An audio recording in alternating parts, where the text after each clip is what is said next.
Up until this point, you've been working with your project coordinator, and now that the paperwork is finalized, they are turning it in to me, and I will start working on a scheduling timeline. I typically try to work on having the schedule for 2 weeks at a time, and within all of that, I'm calling customers to make sure the dates work for them. Tentatively, of course, with weather here in Kansas, you just never know. And on top of that, I'm having to check all of their work orders of the material that their roofing specialist has put together, and making sure all the right materials are going to be at the job site, and then I call the supplier and order them. Some things to expect from me is that I will be talking to you the whole way, maybe multiple times if we have to reschedule until it's actually install day.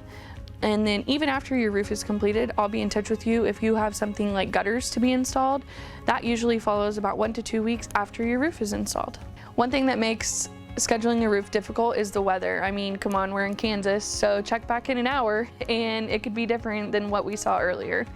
We have to be very careful whether the radar says no rain until 5 p.m.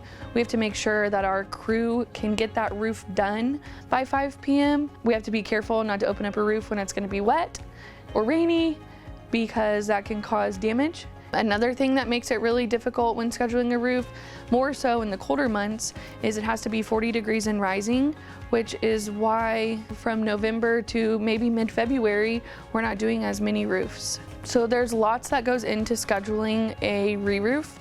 Some of those things, of course, are the weather, how big the roof is, how many layers it is, how many stories your house is. But most importantly, we just really appreciate everybody's patience during this process, because it isn't always as simple as it seems to just get your roof on the schedule. Once your roof is scheduled and we've got you ready to go, your field production manager will be in touch.